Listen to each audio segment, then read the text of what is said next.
الحمد لله نحمده ونستعينه ونستغفره ونؤمن به ونتوكل عليه ونعوذ بالله من شرور أنفسنا ومن سيئات أعمالنا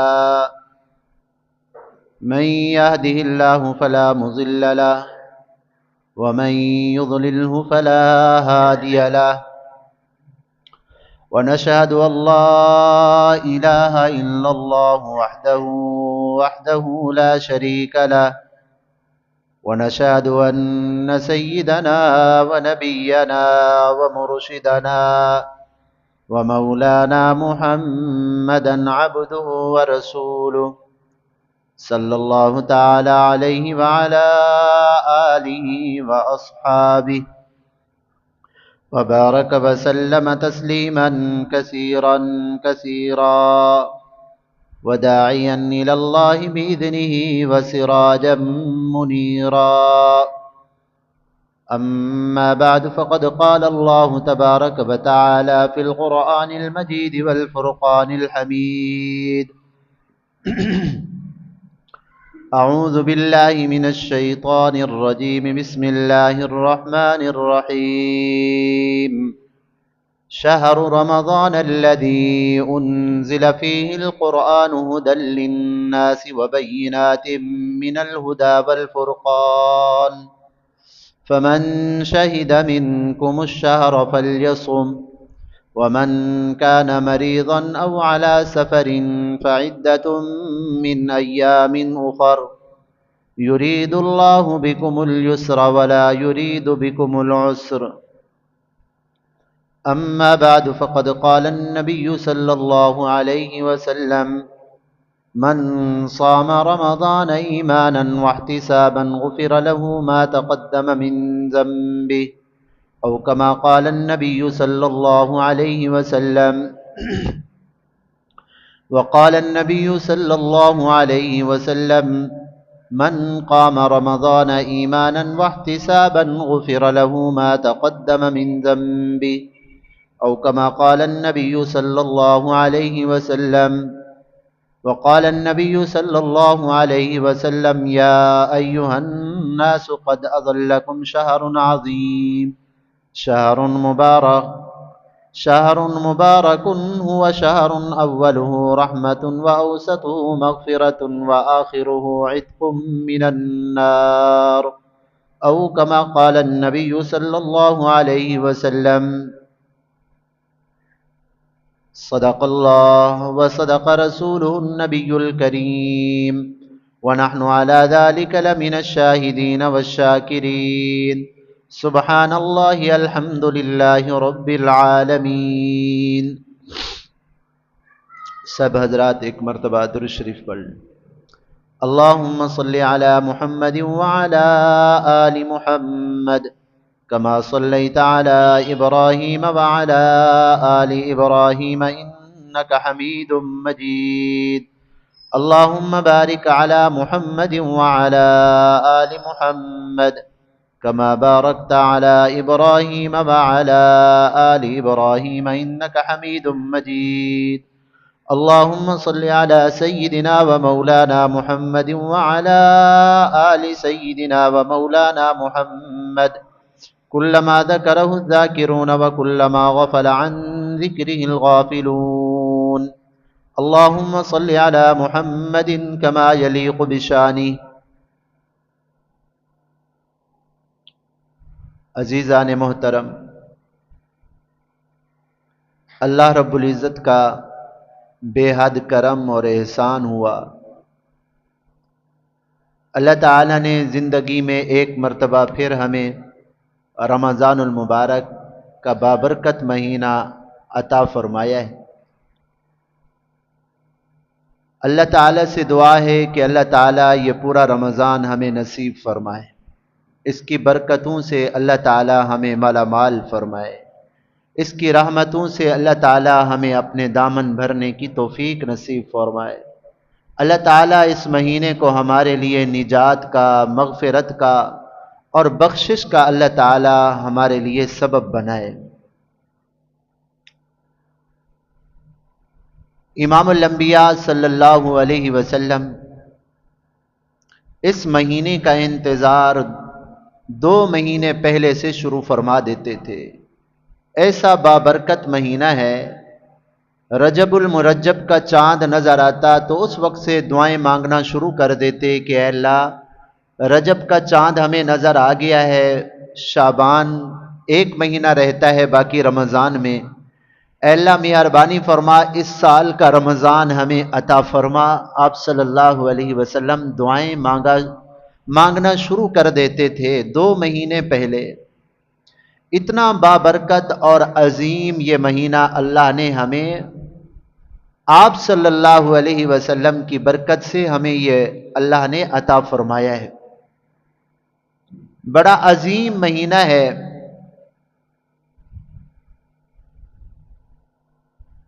حضرت سیدنا سلمان فارسی رضی اللہ تعالی عنہ سے روایت ہے کہ رمضان کو ابھی 1 دن باقی تھا، شعبان المعظم کا آخری دن تھا۔ امام الانبیاء صلی اللہ علیہ وسلم نے صحابہ اکرام کو جمع فرمایا اور جمع فرما کر اس رمضان المبارک کی اہمیت اور اس کے فضائل صحابہ اکرام کو سامنے بیان فرمائے تاکہ اس آنے والے مہمان کی قدر ہو سکے اور جو ہے نا انسان اس کی رحمتوں سے کما حقہ فائدہ حاصل کر سکے۔ آپ صلی اللہ علیہ وسلم نے ارشاد فرمایا یا ایھا الناس قد اظلکم شہر عظیم، لوگو تمہارے اوپر ایک عظیم مہینہ سایہ کر چکا ہے۔ جیسے بادل آ جاتے ہیں تو بادل کا سایہ ہوتا ہے نیچے زمین کے اوپر، تو رمضان ایک رحمت کا بادل ہے، رمضان رحمتوں کا ایک بادل ہے۔ اس امت کے اوپر یہ رمضان کا مہینہ جب آتا ہے تو گویا کہ رحمتوں کا سایہ آ جاتا ہے امت کے اوپر۔ رات کو بھی اللہ کی رحمتیں برس رہی ہیں، دن کو بھی اللہ کی رحمتیں برس رہی ہیں۔ اللہ کی رحمت حدیث پاک میں آتا ہے، اعلان کرنے والا اعلان کرتا ہے یا باغی الخیر اقبل، او نیکی کے چاہنے والے، بخشش طلب کرنے والے، اللہ کو راضی کرنے والے، آگے بڑھو، رمضان کا مہینہ آ گیا، اللہ کو اپنی نیکی دکھلاؤ، اپنی عبادات دکھلاؤ اللہ تعالیٰ کو، اطاعت فرما برداری دکھاؤ اللہ تعالیٰ کو، نیکی کے اندر قدم کو آگے بڑھاؤ۔ اعلان کرنے والا اعلان کرتا رہتا ہے، اور پھر یہ بھی اعلان ہوتا ہے کہ 12 مہینے سونے والے، او گناہ کرنے والے، اللہ کو ناراض کرنے والے، کس مالک کو ناراض کر رہے ہو، گناہ سے باز آ جاؤ۔ یہ 2 اعلانات ہو رہے ہوتے ہیں ہر وقت۔ تو آقا نے فرمایا قد اظلکم شہر عظیم، عظیم مہینہ تمہارے اوپر سایہ کر چکا ہے، شہر مبارک۔ اور پھر آپ صلی اللہ علیہ وسلم نے عظیم مہینہ فرمایا۔ عظیم کا لفظ وہاں استعمال ہوتا ہے جہاں اس سے بڑی کوئی چیز نہ ہو۔ جس کے لیے اللہ نے عظیم کا لفظ ذکر فرمایا نا قرآن میں یا حدیث کے اندر، جس چیز سے بڑی کوئی چیز نہ ہو اس کو اللہ تعالی عظیم فرماتے ہیں۔ کائنات کے اندر سب سے بڑی ذات اللہ کی ذات ہے، ساری مخلوق اللہ کی محتاج ہے، اللہ کسی کے محتاج نہیں۔ وہ طاقتوں والی ذات، عظمتوں والی ذات، قدرتوں والی ذات، علم والی ذات۔ اللہ تعالیٰ جب کسی چیز کا ارادہ فرماتے ہیں انما یقول لہ کن، اللہ فرماتے ہیں ہو جاؤ، وہ چیز ہو جاتی ہے۔ آسمانوں کو بنایا بغیر ستون کے، زمین کو پانی کے اوپر ٹھہرایا، سردی گرمی کا نظام اللہ نے چلایا، انسان کو بنایا، بے شمار مخلوقات بنائی ہے، سب اللہ کی محتاج ہے۔ اللہ کی ذات عظیم ذات ہے۔ تو جب اللہ تعالیٰ نے اپنا تعارف کرایا تو فرمایا وَهُوَ الْعَلِيُّ الْعَظِيمُ، وَهُوَ الْعَلِيُّ الْعَظِيمُ، اللہ کی ذات بلند و بالا اور عظمتوں والی ذات ہے اللہ کی، اللہ کی ذات سے بڑا کوئی ہے ہی نہیں، اس لیے عظیم کا لفظ اللہ تعالیٰ نے ارشاد فرمایا۔ اور اللہ تبارک و تعالیٰ کے بعد مخلوقات میں سب سے زیادہ مرتبہ، مخلوقات میں سب سے عظیم مرتبہ، مخلوقات میں سب سے افضل ہستی امام الانبیاء خاتم النبیین حضرت محمد الرسول اللہ صلی اللہ علیہ وسلم کی ہے۔ ساری کائنات کو اکٹھا کریں، آپ صلی اللہ علیہ وسلم کی شان کا مقابلہ ساری کائنات نہیں کر سکتی۔ جب آپ صلی اللہ علیہ وسلم کے اخلاق کو اللہ تعالیٰ نے ذکر فرمایا تو فرمایا اِنَّكَ لَعَلَىٰ خُلُقٍ عَظِيمٍ، میرے محبوب صلی اللہ علیہ وسلم تو عظیم اخلاق کے مالک ہیں، عظیم اخلاق آپ صلی اللہ علیہ وسلم کے، کتنا عظیم اخلاق۔ آج کوئی باپ ایسا نظر نہیں آتا جو عشاء کے بعد سے لے کر صبح صادق تک اپنی اولاد کے لیے دعا کرتا رہے، ایسا باپ نظر آتا ہے؟ ہاں، والد دعا کرے گا، آدھا گھنٹہ، 1 گھنٹہ، 2 گھنٹے دعا کرے گا، لیکن عشاء کے بعد سے لے کر فجر تک اپنی اولاد کے لیے کوئی باپ ایسا نظر نہیں آتا جو دعا کر رہا ہو۔ ایک ہستی امام الانبیاء صلی اللہ علیہ وسلم کی ہے، احادیث طیبہ میں آتا ہے کہ بسا اوقات رات کو سجدے کے اندر پوری رات آپ صلی اللہ علیہ وسلم گزار دیتے، امت کے لیے دعائے مغفرت کیا کرتے۔ کتنا عظیم محبت ہے، کتنا عظیم پیغمبر اللہ نے ہمیں عطا فرمائے ہیں۔ آپ صلی اللہ علیہ وسلم کا ایک ایک طریقہ رحمتوں والا طریقہ، برکتوں والا طریقہ، نجات والا طریقہ ہے۔ تو آقا کے اخلاق کو جب اللہ نے بیان فرمایا تو فرمایا اِنَّكَ لَعَلَىٰ خُلُقٍ عَظِيمٍ۔ میرے بھائیو، اللہ تبارک و تعالی نے دنیا کے اندر انسان کو بنایا، بھیجا ہے دنیا کے اندر۔ دنیا کی خوشیاں عارضی خوشیاں ہیں، دنیا کی راحتیں عارضی راحتیں ہیں، دنیا کی تکلیفیں عارضی تکلیفیں ہیں، ختم ہو جانے والی ہیں۔ یہ جب زندگی ختم ہونے والی ہے تو اس زندگی میں جتنی بھی حالات آنے والے ہیں وہ بھی ختم ہونے والے ہیں۔ انسان کی یہ کامیابی نہیں ہے کہ دنیا کے اندر بڑا جو ہے نا اس کا کاروبار ہو جائے، یہ کامیابی نہیں ہے۔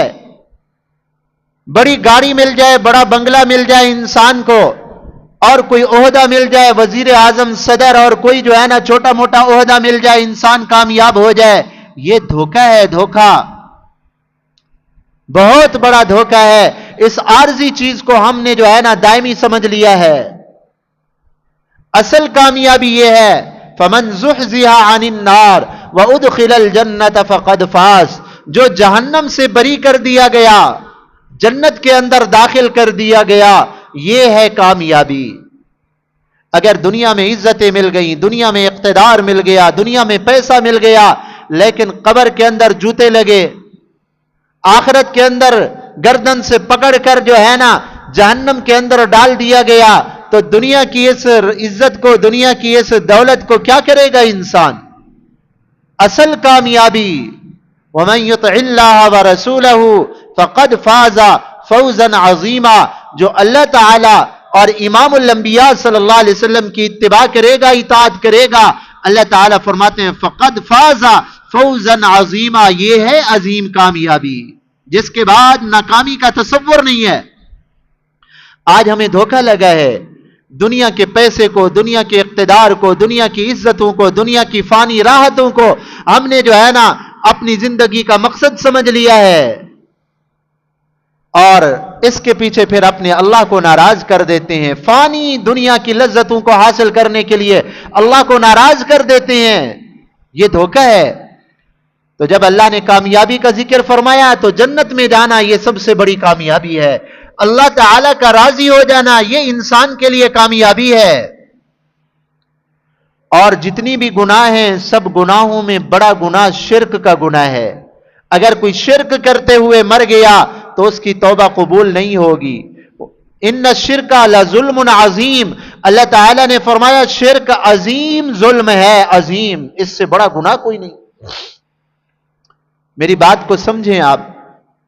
عظیم کا لفظ اللہ تعالیٰ وہاں ارشاد فرماتے ہیں جہاں اس سے بڑی کوئی چیز نہ ہو. تو جب میرے محبوب صلی اللہ علیہ وسلم نے مہینوں کا ذکر فرمایا قد اذلکم شہر عظیم، لوگوں عظیم مہینہ تمہارے اوپر سایہ کر چکا ہے رمضان کا. عظیم مہینہ، کتنا عظیم مہینہ ہے. آپ صلی اللہ علیہ وسلم نے ارشاد فرمایا کہ بندہ اس مہینے کے اندر نفل ادا کرے تو اللہ تعالیٰ اس کو فرض کا ثواب عطا فرماتے ہیں. نفل ادا کرے تو فرض کا ثواب، اگر ایک فرض ادا کرے تو اللہ تعالیٰ 70 فرضوں کا اس کو ثواب عطا فرماتے ہیں. اللہ کی رحمت بے انتہا برس رہی ہوتی ہے. فرمایا جب رمضان المبارک کی پہلی رات کا چاند نظر آتا ہے اللہ تبارک و تعالی جہنم کے دروازوں کو بند کرا دیتے ہیں اور جنت کے دروازوں کو کھول دیتے ہیں، اور جنت کو اللہ تبارک و تعالی جو ہے نا پورا سال جنت کی تزئین اور عائش اور سجاوٹ ہوتی رہتی ہے. جنت پوچھتی ہے اللہ مجھے کس کے لیے سجایا جا رہا ہے؟ اللہ تعالیٰ فرماتے ہیں میرے محبوب صلی اللہ علیہ وسلم کے جو امتی روزہ رکھیں گے روزہ داروں کے لیے میں تمہیں سجا رہا ہوں. ایک ہے ہم اپنے گھر کو سجاتے ہیں، غریب لوگ ہوتے ہیں، کوئی لائٹنگ کر لی، کوئی کلر کر لیا، کوئی اس طرح جو ہے نا گھر کو سجا لیا، کہتے ہیں یار بڑا خوبصورت گھر سجایا ہے. انسان نے سجایا، کمزور انسان ہے، پورے وسائل بھی اس کے پاس نہیں ہے، دل کرتا تھا ذرا اور سجائیں لیکن جیب جو ہے جواب دے گئی، کہتے ہیں بس اتنا ہی گزارا ہو جائے گا. پھر بھی لوگ کہتے ہیں بڑا خوبصورت گھر کو سجایا. اس جنت کے کیا کہنے جس کو سجانے والے اللہ کی ذات ہو. جنت کو سجانے والی اللہ کی ذات ہو. کس کے لیے سجایا جا رہا ہے؟ میرے محبوب صلی اللہ علیہ وسلم کے روزہ داروں کے لیے، امت کے روزہ داروں کے لیے اللہ سجا رہے ہیں. میرے بھائیوں، روزہ رکھنا، تراویح پڑھنا، عبادات کرنا ظاہر میں کچھ مشکل کام تو نظر آتا ہے، تھکاوٹ ہوتی ہے. آپ دل کے اوپر ہاتھ رکھ کے بتائیں پچھلے سال جو ہم نے تراویح روزے رکھے تھے، تراویح پڑھی تھی، اس کی تھکاوٹ آج ہے محسوس؟ تھکاوٹیں اتر جاتی ہیں، ختم ہو جاتی ہیں، لیکن نیکی کا اجر کبھی ختم نہیں ہوتا. اپنے آپ کو تیار کرو اس کے لیے. انسان کی فطرت ہے، انسان کا یہ مزاج ہے، اگر انسان کے سامنے نفع ہو تو بڑی سے بڑی مشکل چیز اور تکلیف کو انسان برداشت کرتا ہے. نفع جب سامنے ہو، فائدہ جب سامنے ہو تو انسان بڑی سے بڑی تکلیف کو انسان برداشت کرتا ہے. دیکھو آپ، ایک ملازم ہے، ملازم حکومت کا ملازم ہے، روزانہ اس نے جانا ہے ڈپٹی کے اوپر، سردی ہے یا گرمی، صحت ہے یا بیماری، اس نے 8 ساڑھے 8 بجے جو ٹائم ہے اس میں پہنچنا ہے اس نے، اور سارا سال بلکہ سارا دن جو ڈپٹی کا وقت ہے اس نے بچوں کو بھی چھوڑا، اس نے راحت کو بھی چھوڑا، اس نے صحت کو بھی چھوڑا، اس نے گھر کو بھی چھوڑا اور جا کے بیٹھا ہوا ہے اور پورا مہینہ یہ کام کر رہا ہے. کیوں کر رہا ہے؟ تکلیف دہ کام ہے نا روزانہ. اب دیکھو یہ 8 گھنٹے ڈپٹی کر رہا ہے، 12 گھنٹے ڈپٹی دے رہا ہے، وہاں تھکاوٹ کا احساس نہیں ہوتا. اگر تھکاوٹ ہوتی بھی ہے پھر بھی کہتا ہے کوئی مسئلہ نہیں، مہینے کے بعد 50,000 تنخواہ بھی تو ملے گی، مہینے کے بعد 1 لاکھ تنخواہ بھی تو ملے گی، مہینے کے بعد ایک نفع انسان کے سامنے ہوتا ہے تو پھر انسان اس مشقت کو برداشت کرنا اس کے لیے آسان ہو جاتا ہے. اسی طرح ایک دکاندار ہے، جا کے اپنی دکان کے اوپر بیٹھتا ہے، دل کرتا ہے ذرا دنیا کو دیکھیں، گھومیں پھریں، لیکن کاروبار اجازت نہیں دیتا صبح سے لے کر شام تک. بلکہ جو ہی ابھی آپ دیکھ رہے ہوں گے کاروبار، جو ہی عید قریب آتی جائے گی راتوں کو نیندیں بھی ختم ہو جائیں گی. بڑے شہروں میں تو بڑا رش ہوتا ہے، وہ رات کو اپنی نیند بھی قربان کر رہا ہے. تاجر سارا دن کھڑا ہوا ہے، کھڑا ہونا کتنا مشکل ہے، کھڑا ہوا ہے اور اس کو تھکاوٹ کا احساس بھی ہوتا ہے پھر بھی کام کو نہیں چھوڑتا.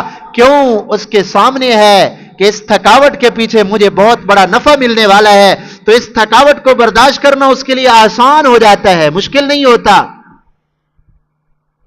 اور اسی طرح میرے بھائیوں، کاشتکار ہے، سردی ہے یا گرمی، صحت ہے یا بیماری، اور بارش کا موسم ہے یا موسم صحیح ہے یا خراب ہے، اس نے فصل کو پانی دینا ہے، اس کی حفاظت کرنی ہے، رات کو اس کو کانٹے بھی لگ رہے ہیں، نیند بھی قربان کر رہا ہے، لیکن اس کے سامنے فائدہ ہے کہ اس کے اوپر میں محنت کروں گا تو فصل کی شکل کے اندر مجھے نفع ملے گا، تو اس کے لیے یہ قربانی دینا آسان ہو جاتا ہے۔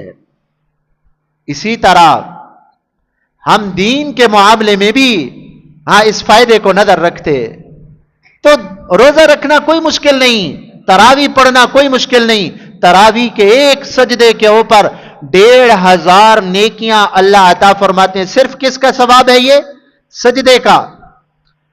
ایک رات کی تراویح کے اندر 60,000 نیکیاں اللہ صرف سجدے کے اوپر عطا فرماتے ہیں۔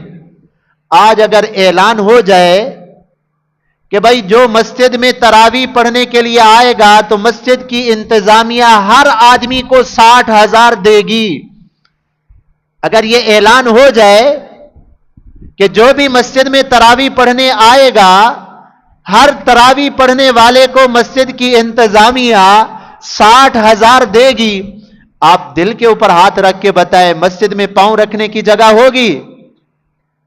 سارے لوگ جمع ہو جائیں گے، جی 60,000 ملنا ہے تراویح کے اوپر، اور پاؤں رکھنے کی جگہ بھی نہیں ہوگی۔ یہ دنیا کا فائدہ جو مٹ جانے والا، جو ختم ہو جانے والا، جس کا کوئی جو ہے نا اس کا کوئی مستقبل نہیں ہے، اور اللہ تعالیٰ بلا رہے ہیں آ جاؤ تراویح پڑھو، نماز پڑھو، روزہ رکھو، اس کا اجر ایسا ہے جو ختم ہونے والا نہیں ہے۔ یہ تو سجدے کے اوپر اللہ اجر دے رہی ہے، رکوع کا ثواب الگ ہے، قرآن کا ایک حرف سنو تراویح کے اندر اللہ تعالیٰ 100 نیکیاں عطا فرماتے ہیں۔ اور حافظ صاحب ایک پارا سوا پارا قرآن سنا رہے ہوتے ہیں، سبحان اللہ، آپ ان کے حروف کو گنو تو صحیح ذرا، الف لام میم، یہ 9 حرف ہیں، الف لام میم، ہر حرف کے اوپر 100 نیکیاں، یہ 9 حرف ہیں، الف لام میم، صرف اتنا پڑھنے کے اوپر 900 نیکیاں اللہ عطا فرماتے ہیں۔ رمضان کے اندر اجر جو ہے 70 گنا اللہ بڑھا دیتے ہیں، 7,000 نیکیاں اللہ عطا فرمائیں گے۔ اور پھر بسم اللہ الرحمن الرحیم 19 حروف ہیں، 1900 نیکیاں سننے والے کو بھی اللہ عطا فرما رہے ہیں اور پڑھنے والے کو بھی اللہ عطا فرما رہے ہیں۔ اور پھر التحیات کا ثواب الگ ہے، رکوع کا ثواب الگ ہے، کھڑا ہونے کا ثواب الگ ہے، پھر اللہ کے جو مغفرت کے وعدے ہیں وہ الگ ہیں۔ آج ہم مسلمانوں کے سامنے یہ نفع نہیں ہے، ہم اس کو نفع نہیں سمجھتے، اس لیے بہت سے ہمارے مسلمان بھائی ایسے ہیں ابھی رمضان آ گیا پھر بھی نمازوں کی طرف توجہ نہیں ہے، اور کوئی ایسے ہیں نماز پڑھ کے یار آج تھکے ہوئے ہیں۔ اے مسلمان، کاش جب یہ پیسے تقسیم ہو رہے ہوتے ہیں نا، صبح سے لے کر شام تک لوگ لائن کے اندر کھڑے ہوتے ہیں، تھکاوٹ نہیں ہوتی، لیکن رمضان المبارک کا ایسا بابرکت مہینہ، تراویح کے لیے مسلمان تھک جاتا ہے۔ کتنا ٹائم لگتا ہے؟ آرام سے بندہ پڑھے تو 1 گھنٹہ 1.5 گھنٹہ، بس 2 گھنٹے اللہ کے لیے ہم نے دے دیا، اور دنیا کے لیے ہم 8 گھنٹے ڈیوٹی کرتے ہیں، 12 گھنٹے ڈیوٹی کرتے ہیں، تھکتے نہیں ہیں اور اس کام کو چھوڑتے نہیں ہیں، صرف 1.5 گھنٹہ وہ بھی ہماری آخرت بن جائے اس کے لیے ہم تھک جاتے ہیں۔ اگر اس رمضان کے اندر بھی ہم اپنے آپ کو نہ بخشوا سکے تو پھر کون سا مہینہ ہوگا، کون سا موقع ہوگا جو انسان کی مغفرت کا سامان ہوگا، سبب بنے گا؟ دیکھو 6 روزے گزر گئے، پتہ ہی نہیں چلا، برکت کا مہینہ ہے، جلدی جلدی گزر رہا ہے، 6 روزے گزر گئے پتہ ہی نہیں چلا، باقی ایام آنے والے ہیں۔ اور یاد رکھیں یہ رمضان اللہ تبارک و تعالیٰ کی بارگاہ کے اندر جا کر سفارشی ہوتا ہے۔ تو آپ صلی اللہ علیہ وسلم نے فرمایا یہ عظیم مہینہ ہے، اور آپ صلی اللہ علیہ وسلم نے یہ بھی فرمایا جب رمضان المبارک کا مہینہ آتا ہے تو اللہ تعالیٰ سرکش شیاطین کو قید کر دیتے ہیں تاکہ میری امت کے روزہ داروں کا روزہ شیطان خراب نہ کرے۔ پہلے 2 دشمن تھے، ایک انسان کا نفس تھا جو سستی دلاتا ہے، جو انسان کو گناہ کی طرف لے جاتا ہے، وما ابرئ نفسی ان النفس لامارۃ بالسوء، انسان کا نفس انسان کو برائی کی طرف لے جانے والا ہے، اور شیطان بھی دشمن ہے۔ اللہ تعالیٰ نے شیطان کو قید کرا دیا. اب ایک دشمن کا مقابلہ کرنا آسان ہے. ذرا ہمت کرے بندہ, کوئی مشکل نہیں ہے. اور اس سال تو روزے اللہ کی غنیمت ہیں, بھوک پیاس کا تو احساس ہی نہیں ہوتا. آپ صلی اللہ علیہ وسلم نے فرمایا سردی کے روزے مفت کی غنیمت ہیں, دن بھی چھوٹے, گرمی بھی نہیں ہوتی, بھوک پیاس کا بھی احساس نہیں ہوتا. فرمایا مفت کی نعمت ہے, مفت کی نعمت. لوٹو اللہ کی نعمت کو, اپنے آپ کو بیدار کرو. کیا معلوم کہ یہ رمضان بھی ہمیں پورا نصیب ہوتا ہے یا نہیں ہوتا. اپنی صحت, اپنی جوانی, اپنے مال و دولت کے اوپر انسان کو ناز نہیں ہونا چاہیے کہ ابھی تو جوان ہے پھر دیکھا جائے گا. کتنی جوان ایسے ہیں, کتنی جوان ایسے ہیں, ہم نے اپنے کندھوں سے ان کو اٹھا کے کندھوں کے اوپر قبر کے حوالے کیا ہے. کتنی لوگ ایسے ہوتے ہیں انتظار میں ہوتے ہیں, حالانکہ ان کا کفن تیار ہو کر بازار کے اندر آ چکا ہوتا ہے. سرگودا کی بات ہے, سرگودا کی, ہمارے پنجاب میں سرگودا, ایک بہت بڑا امیر آدمی تھا, اس کو دشمنوں نے قتل کر دیا. قتل کر کے اس کی جو ہے لاش کو پانی میں ڈال دیا. اب کسی کو کوئی پتہ نہیں کہ کون ہے کیا ہے. وہ لاش بہتے ہوئے نہر کے اندر آئی. کافی دن ہو چکے تھے, لاش ایسی خراب ہو چکی تھی کہ پہچانا ہی نہیں جاتا تھا کون ہے یہ آدمی. مقامی لوگوں نے اطلاع کی پولیس کو, پولیس آئی, اپنی نگرانی میں اس لاش کو نکلوایا اور کہا کہ بھائی جو بھی ہے پتہ نہیں کون ہے, شکل تو پہچانی نہیں جاتی, جو بھی ہے آخر ہے تو مسلمان, اس کو کفن دفن کا انتظام کرو.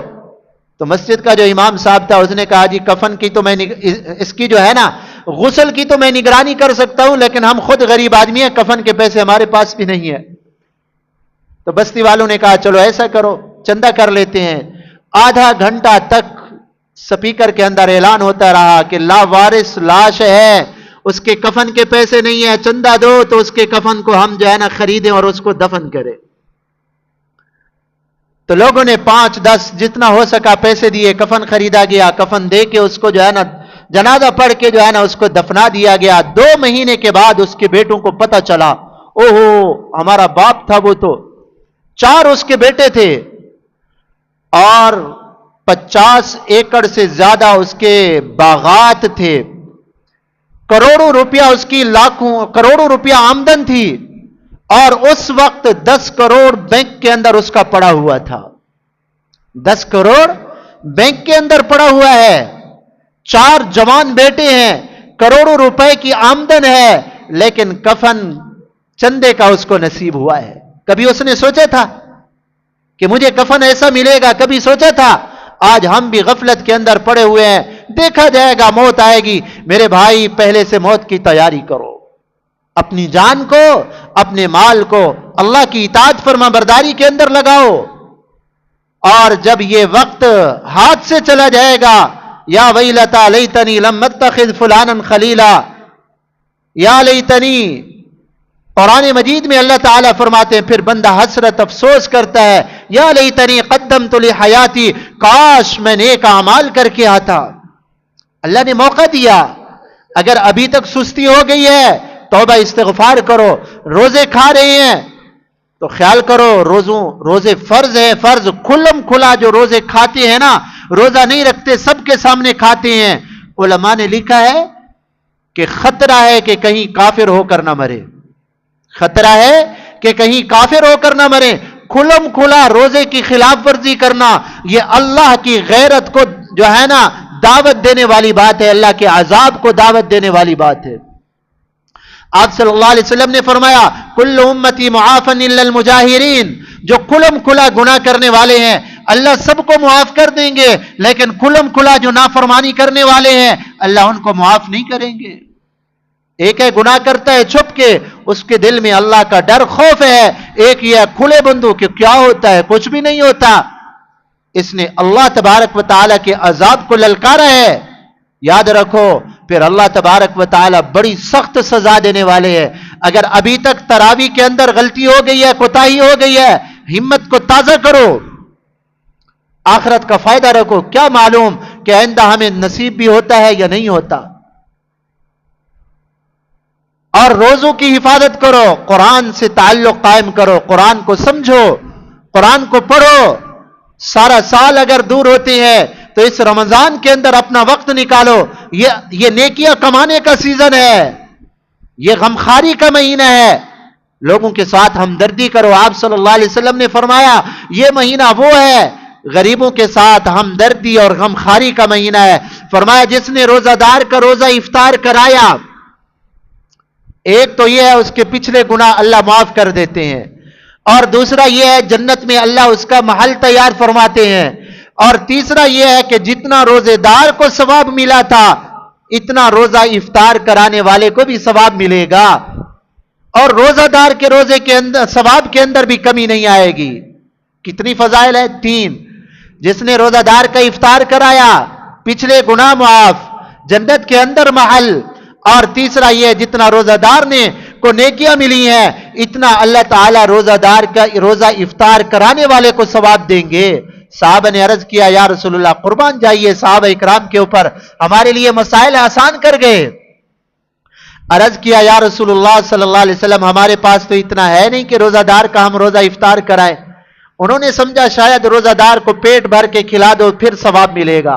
آپ صلی اللہ علیہ وسلم نے فرمایا میرے صحابہ اگر روزہ دار کو کھجور کا ایک دانہ بھی دے دیا اللہ تب بھی یہ ثواب عطا فرمائیں گے۔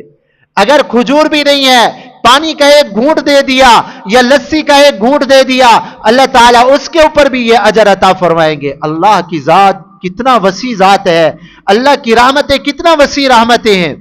تو اس مہینے کے اندر غرباء کے ساتھ ہمدردی کرنا اور ان کی ضروریات کا خیال رکھنا یہ ہمارے لیے نجات کا ذریعہ ہے۔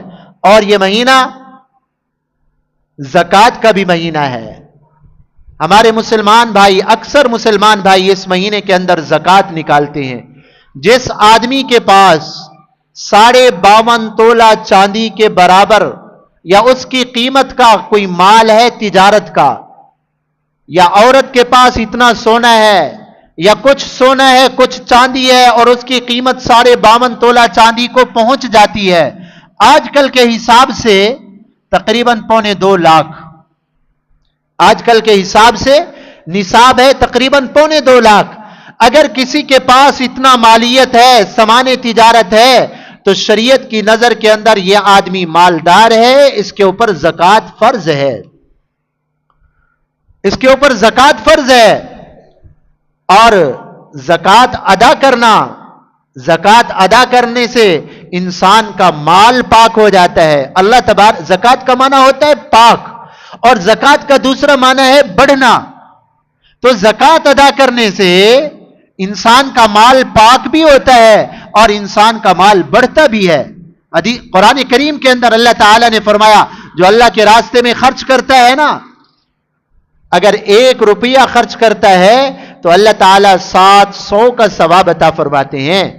واللہ یضاعف لمن یشاء، رمضان کے اندر اللہ تعالیٰ 70 گنا بڑھا دیتے ہیں۔ عام حالات میں 1 روپے کا ثواب 700 ہے، رمضان کے اندر 1 کا ثواب 7000 کے برابر اللہ عطا فرماتے ہیں۔ تو اپنے مالوں کو جو ہے نا، اپنے مال کا صحیح جو ہے نا آدمی قیمت معلوم کرے، اس کا حساب کرے اور اللہ کے راستے کے اندر اس کی زکوٰۃ ادا کرے۔ اور زکوٰۃ کے سلسلے میں اللہ تعالی نے قرآن میں واضح احکام بیان فرمائے ہیں۔ للفقراء الذین احصروا فی سبیل اللہ، زکوٰۃ کس کو ادا کرے؟ انما الصدقات للفقراء والمساکین والعاملین علیہا والمؤلفۃ قلوب۔